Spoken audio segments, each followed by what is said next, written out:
अस्सलाम वालेकुम मेरा नाम है नसीब ਤੇ ਤੁਸੀਂ ਵੇਖਦੇ ਪਏ ਮੇਰਾ YouTube ਚੈਨਲ ਨਸੀਬ ਦਾ ਪਿੰਡ ਤੇ ਅੱਜ ਦੇ ਵਲੌਗ ਵਿੱਚ ਮੈਂ ਜਾ ਰਿਹਾ ਆਪਣਾ ਮਾਲ ਡੰਗਰ ਅੰਦਰ ਬੰਨਣ ਕੋ ਸਰਦੀ ਬੜੀ ਪੈ ਰਹੀ ਚੈੱਕ ਕਰ ਸਕਦੇ ਹੋ ਸਾਡੇ ਕੋਲ ਬਦਲੀਏ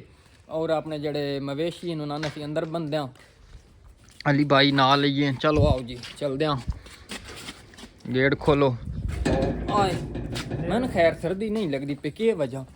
सर्दी अजी घट मैं तो या तो सर्दी है ही कोई नहीं अज डंगर ना अंदर बंदे एक तो लाइट बाली हुई होंदी ना ते सामने अक्खा चांदी तल्लू वेखन लगे बड़ा मसला आंदा डंगर शगर अगे बन के अंदर फिर वापस आके मोबाइल चलाने और हुण उत्थे ही लैके तुहानूं चलदे हां अपने डंगरां लई जिथे जगह आना जिथे अस बन्नण जा रहे हां उत्थे ही अगे व्लॉग शुरू करदे हां। अच्छा जी पहुंच आया असीं अपने डेरे ते ए साडे डंगर हैं ए कट्टो ए मझ खली सामने मैं तुहानूं चेक करा देना ਹੁਣ ਅਸੀਂ ਲੈ ਕੇ ਚੱਲਦੇ ਹਾਂ ਅੰਦਰ ਅਲੀ ਭਾਈ ਹੋਰੀ ਅੰਦਰ ਬਣ ਰਹੇ ਨੇ ਔਰ ਮੈਂ ਵੀ ਤੁਹਾਨੂੰ ਲੈ ਕੇ ਚੱਲਦਾ ਕਿ ਕਿਸ ਤਰਤੀਬ ਦੀਆਂ ਮੱਝੀਆਂ ਡੇਰੇ ਤੇ ਜਾ ਕੇ ਅੰਦਰ ਬਣੀਆਂ ਕਿਉਂਕਿ ਸਰਦੀ ਹੁੰਦੀ ਤੇ ਇਹਨਾਂ ਵਿਚਾਰੀ ਨਹੀਂ ਬੜਾ ਸੀ ਲੱਗਦੇ ਤਾਂ ਵਾਸਤੇ ਅਸੀਂ ਆਪਣੇ ਨਾਲੋਂ ਇਹਨਾਂ ਨਹੀਂ ਬੜਾ ਪਿਆਰ ਦੇਣਾ ਔਰ ਇਹਨਾਂ ਦੀ ਬੜੀ ਖਿਦਮਤ ਕਰਦੇ ਹਾਂ।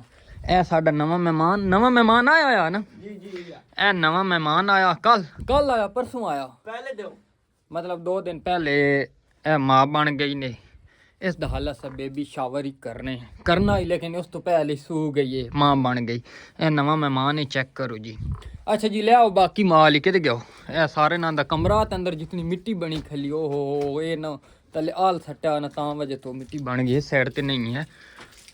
आओ अगे ओए बन दो जी आ गई सारी अंदर आ रही ने छोटे भाई और भी माशाल्लाह बन रहे ने अपना ए इस दी माझे ते बाकी सारियां इस घटना होंदा अगे कार।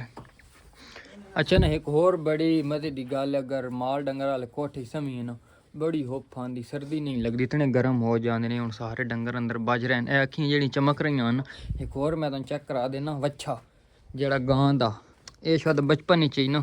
इहदी अम्मा गुजर गई आई मतलब ये छोटे जाई दी अम्मा मर गई आई वे ये यतीम बच्चे यतीम बछड़ा है ये